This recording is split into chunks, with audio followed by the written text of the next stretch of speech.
the chronology. It's important to understand that what happened on Monday has been boiling in a way in Maharashtra for months now. There have been what you call chutput ghatna, small incidents that are linked to communalism that have been boiling in Maharashtra, from love jihad agitations to flare-ups over WhatsApp messages. Let's give you a sense about the Aurangzeb chronology for a moment.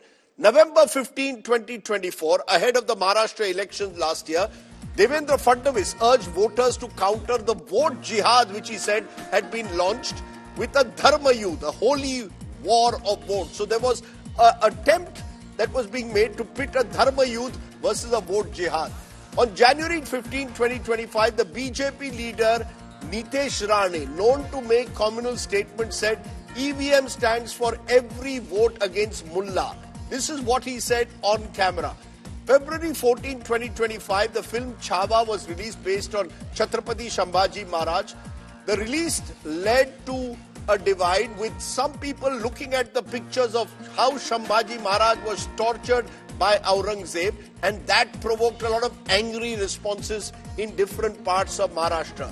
On March 3rd, 2025, Samajwadi Party MLA Abu Azmi jumped into the fray, said Aurangzeb was not cruel, in fact had built many temples, had been misrepresented. Deputy Chief Minister Eknath Shinde hit back, said Azmi should be charged with treason. On March 5th, 2025, Abu Azmi was suspended from the assembly for his comments on Aurangzeb. On March 17, 2025, that's yesterday, the Bajrang Dal and VHP on Shiv Jayanti decided to hold protests demanding removal of Aurangzeb's tomb. Then there were rumors that were spread of a chaddar, a green chaddar with holy verses, being targeted and set on fire along with an effigy of Aurangzeb during the protests. Chief Minister Devendra Fadnavis had earlier in the day warned that any glorification of Aurangzeb won't be allowed. All of this built up into the violence and arson that started in Nagpur, in which many police personnel were injured. I want to turn to our managing editor and based in Mumbai, our Mumbai bureau chief, Sahil Joshi, to get a sense of this chronology. Sahil, has Maharashtra been boiling for a point, particularly since the elections of 2024? Are we seeing this as a reflection of the political polarization taking place? Well, it clearly sounds like that, and it looks like that, and it didn't start after the Lok Sabha election. In fact, I could see that this started even before that, and both the political parties, specifically the BJP and Eknath Shinde Shiv Sena, are in kind of a race between each other, that who is actually going to top it.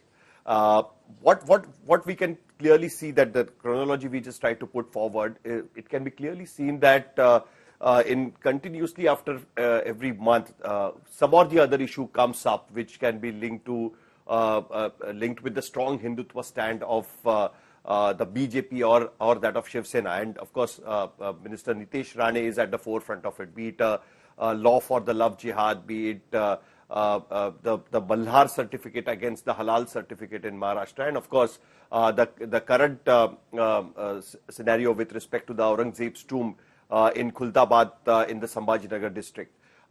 It's been building up since its long time. But what is surprising is that a place like Nagpur, which is, I was looking at the NCRB data, and there are no traces of religious violence or religious riots in Nagpur in many years, despite Nagpur being part of a central province even before the independence. That had never happened in Nagpur, and suddenly such kind of situation arises in Nagpur. It's something which really the state has to think about. Today in the assembly, when Maharashtra Chief Minister Devendra Fadnavis gave his official statement as the Chief Minister, he made a last point saying that Maharashtra is an industrialized state, and we are looking for a foreign direct investment, a lot of investment flowing in Maharashtra, and such a kind of a situation definitely creates issues for that, and it doesn't leave a good test for the investors in the state. And looking at that, people should follow the restraint. But